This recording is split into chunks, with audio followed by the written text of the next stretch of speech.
What's up, everybody? Thralls here once again. I'm Necrotic Nick, and I have an album review for you. And one that I've been kind of eagerly anticipating going over because I'd recently got the three previous albums for this band, and well, since they were going to be on MDF, I wanted to check them out, and I'd heard some pretty good things. And well, we'll get into that as we get into this review, because today we are going over the latest offering from Brodequin, Harbinger of Woe. This also comes out on the 22nd of March on Season of Mist Records. This band formed in 1998 in Knoxville, Tennessee. This is only their fourth album, and as with like kind of a trend this year, this is their first full length in about 20 years. I don't know what it is with this year, but it seems like this is the year of very long hiatuses and then comeback albums. This band ran from 1998 to 2008, broke up, and came back in 2015. I believe there was an EP in between. Now, as I said, I got reissues of this band's first three albums, and I went over them in a collection update. And I got them because they're playing at MDF, and I figured I might as well check them out because a lot of people were talking about them because they had reformed. And for those that don't know, this band is just flat out brutal death metal, faster than hell, blast beats, heavy tremolo picking, guttural vocals, like, you know, just insanely heavy. And here's the thing, I think this album is probably the best thing that they have done. Those first three albums, while I like their very raw, primal nature, this album definitely still has that, but there's a lot more going on in the way of dynamics, different kinds of hooks, and don't let that fool you into thinking, oh my god, they sold out, they're writing catchy songs now. What the hell, I bet this isn't even brutal. You would be 100% wrong. This album clocks in at a little bit over a half an hour, and there is not a moment on here that I would say is not heavier than hell. Now, this is also the band's first album with new drummer Brennan Shackelford, who played in Liturgy for a while, and honestly, I think he adds a whole different dynamic because his drum style is more than just blast beats and the occasional slam. That was kind of my complaint on the first three albums. While they are brutal, they are very formulaic, and well, another big issue was the production on them was generally pretty bad. I think especially the second one, I think it was Feast of Death or something like that. Pretty sure it was that one, but yeah, the production was absolutely awful, and you know, kind of across the board on the earlier albums, it was just very raw and very muddy.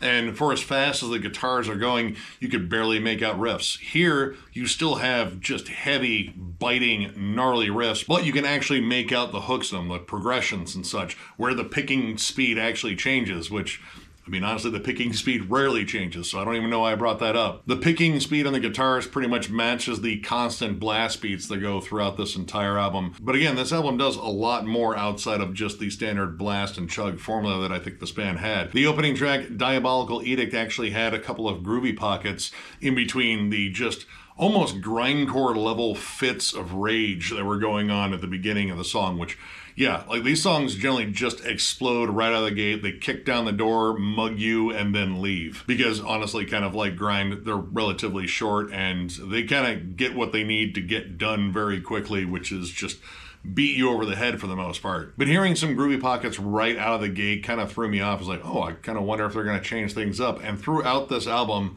there are definitely some different elements that really didn't strike me as anything they had tried before. Tracks like Of Pillars and Trees and Maleficium caught me off guard because they actually have some more like kind of black metal riffs to them. Like it's still blast beats, heavy guttural vocals, and of course just rapid fire tremolo picking, but there are moments where the riffs get a little bit more blackened, like they're a little bit icier and colder. They feel more sinister than they do brutal. And Of Pillars of Trees really kind of goes off the reservation with a very atmospheric and almost kind of melodic bridge on it. It slows it down. There's some really killer melodies on there, some dissonant harmonies.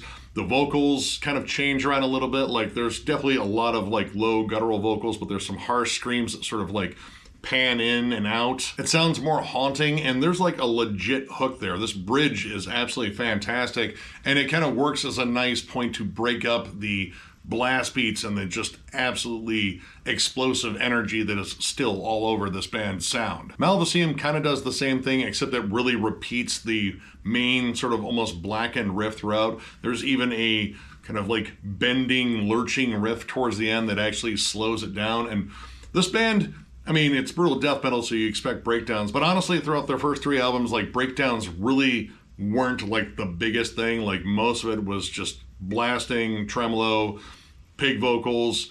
I'm talking about, torture and all sorts of other dark stuff. But here, while again, the breakdowns aren't like super plentiful, like they're not on every track, the breakdowns really stand out and are generally like a big part of like the hook of the song, or like a big standout dynamic moment in it. The last 3 tracks in particular have some really awesome breakdown riffs on it. Vreden's Drag has this really cool syncopated chug that's like a little bit off time. Suffocation and Ash, while being just as blasting, as mean as most of this album, has a very kind of like crowbarish, sludgy breakdown riff.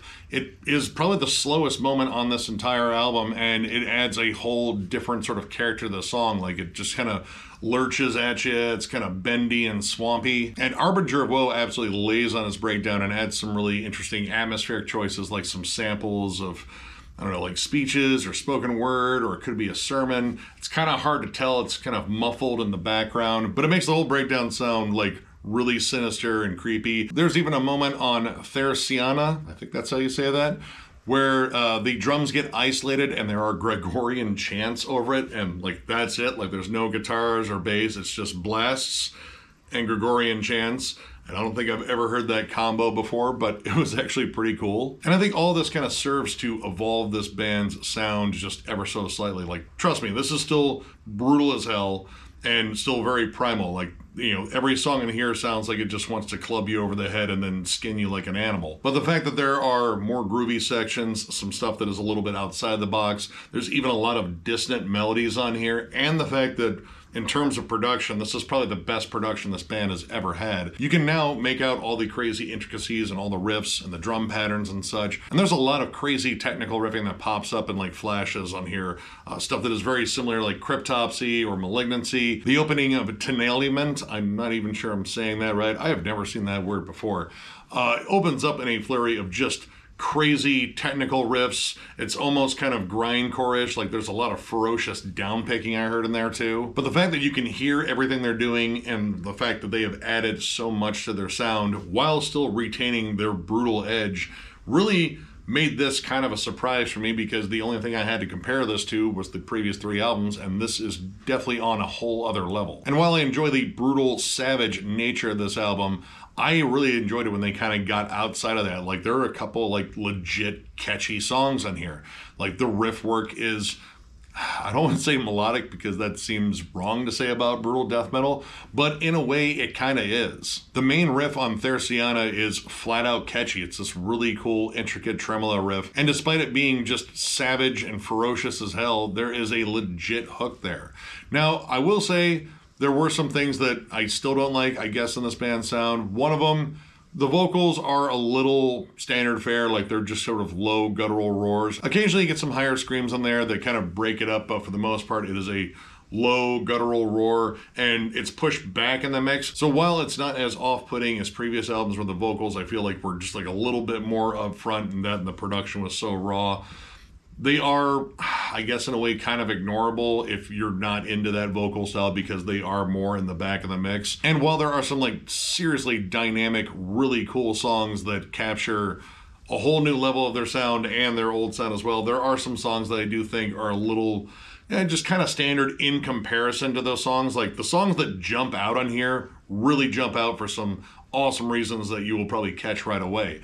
The other ones, while they are heavy, brutal, intricate as hell, I don't think they're quite as interesting. But most of this I really enjoyed just because they were able to put in some different spices in the mix and still come out with something that's really savage and still really identifiable as Brodequin. Now, maybe towards the old school fans that love the earlier stuff, this might be quite a departure for them. But I think as far as comeback albums go, this band worked a pretty good balance, because the whole thing with comeback albums is, well, sometimes you just come back with the same thing you left off at. And familiarity is nice. The old fans will pick up right on it.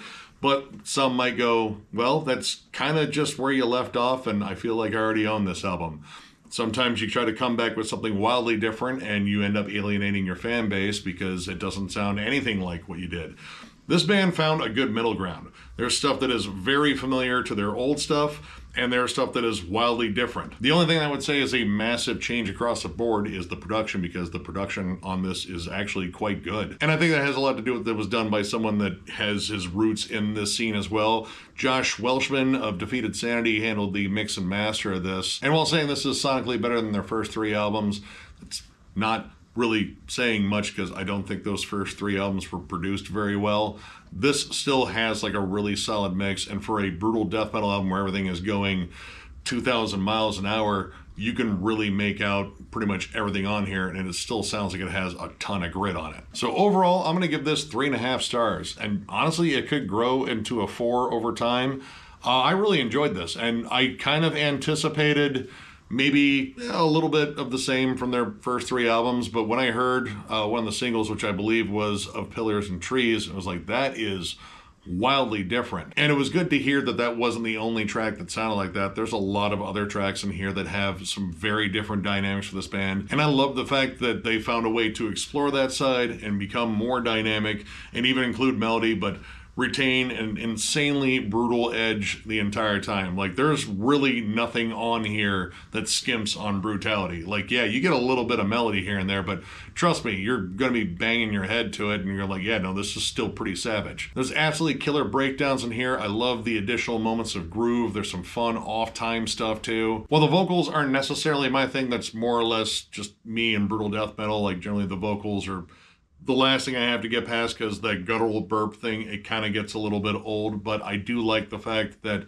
they're a little bit back in the mix and there's some additional screams in there, and it kind of adds a little bit more to the atmosphere, especially in these slower moments where there's more dissonant melodies. That extra creepy vibe kind of comes out when there's like a ghostly scream that comes out of nowhere. The riff work is just absolutely insane in here too. Like, this dude's picking speed is almost as exhausting as the drummer's ability to just keep blasting. If you're a big fan of, I would say, Cryptopsy and Malignancy, and to a degree the older Brodequin albums, check this out. This is definitely a step forward in this band's sound, and again, I could see this one maybe putting off some old school fans that were a fan of like the more raw stuff in the past, but I urge you to still give it a chance. Trust me, you're still going to find an absolutely brutal as hell album. It's just going to be a little bit different. So, if you enjoyed this review, give it a thumbs up, and if you are new to the channel, subscribe, because we do stuff like this all the time. We are also on Patreon. If you'd like to help us out there, there's a link down below to thrallsmetal.com. Our Patreon link is there. It is also on our channel, up in the banner in the bottom right-hand corner.